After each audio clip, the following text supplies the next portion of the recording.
What's good, y'all? Just got back from the gym. Leg workout went crazy. If you don't hit legs, you're bugging, y'all. Every time I hit legs, bro, the day be feeling like 10 times better. But today I'm just filming a video on, I guess it'll be like 3 things I learned in the military. And then I'm filming this because I was talking to someone, and then they were like, the other day, and then they were like, oh, what you learn in the military? Like, now that you're finished, like, what are the things you learned? I was like, oh, that's a good question. So I answered them. And then these are the 2 things that I answered. And then I just thought about one more thing because I was talking to a friend who's going into the military today. And like I was telling him something else that I learned.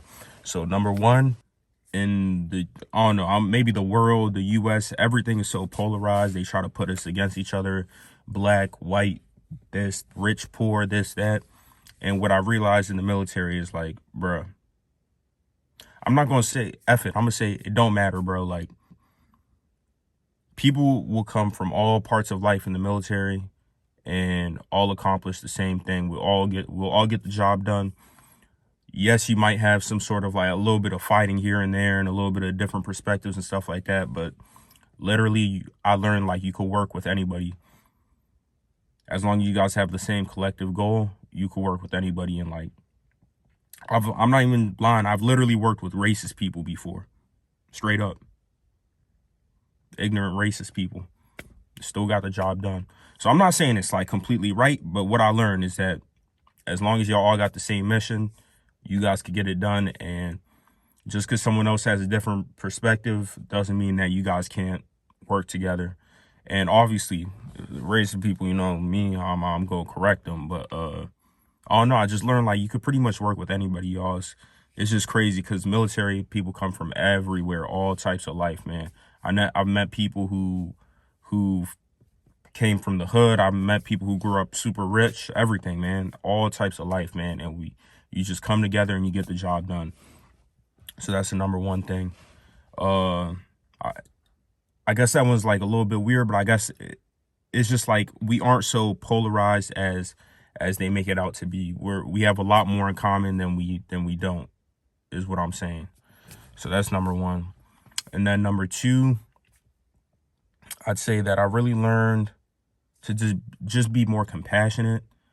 Military, you deal with a lot of people who come from rougher backgrounds, crazy childhoods, or, you know, a lot of like different abuse and things like this. And not to say I wasn't compassionate before, but I just really, after seeing what like people go through and how like their life could kind of spiral downwards in the military, it just made me a lot more compassionate and just more aware of thinking like, okay, this is why this person isn't just acting like this. They're acting like this because they got deep down traumas and other thing that's happened to them that they're trying to fight and probably just losing the battle.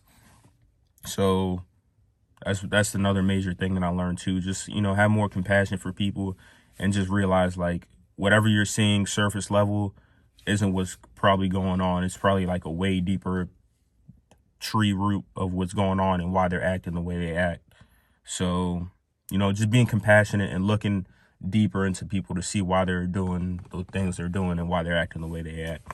And I've seen this like personally with friends and other people I've dealt with in the military where you just kind of question, you're like, dang, like, why are they living like this? Why are they doing the things like living a bad lifestyle or hurting themselves or going down a negative path? And really it's because they're going through something deeper. You just don't see it probably.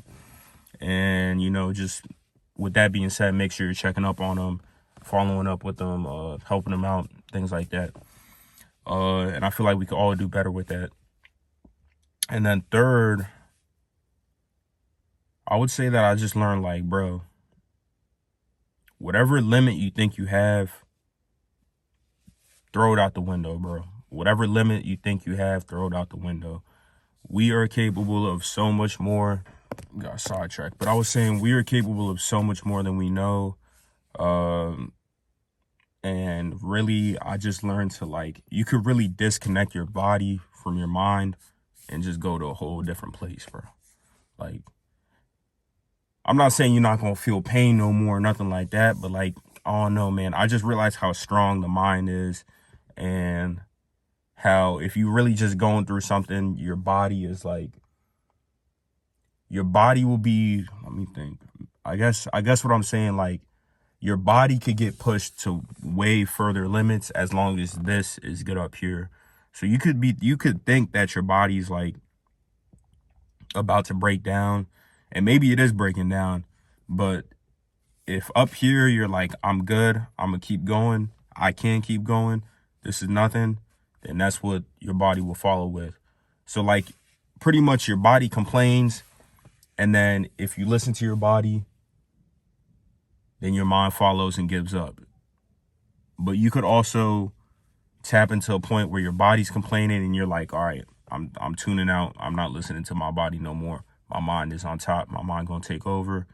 And yeah, man, it's like, it's just a crazy thing. Like, I don't know if you've ever, if maybe y'all have never experienced like when your body is literally failing you and your mind is just not giving up, but I have. So that's when I could say, like, that's the lesson I learned, man. The mind is powerful, and as long as your mind is good, man, oh my gosh, man, like, you could run 1,000 miles, you can swim 1,000 miles, you could do anything as long as the mind is believing of it. So just make sure you got good mental fortitude, pretty much, because that'll take you way further than any type of fitness or anything. You know what I'm saying? You got to have that mental fortitude and know, like, okay, man, whatever I'm going through right now is nothing. I could get through this. I will get through this. And I always, because what in life have you not gotten through? You know what I'm saying? I always tell that to myself. Like, if I'm ever going through something, I'm like, what in life has taken you out yet? Nothing. There's nothing in life that's taken y'all out yet, because y'all are still here. So, just have that mental fortitude, y'all. And the more crazy stuff you do, the harder stuff you do, the more you start to build at that. And it's like a muscle. Your mind is a muscle. You got to exercise that too, pretty much. So, yeah. Those are 3 things I learned. Quick little video. But yeah, that's all I got. Appreciate y'all watching.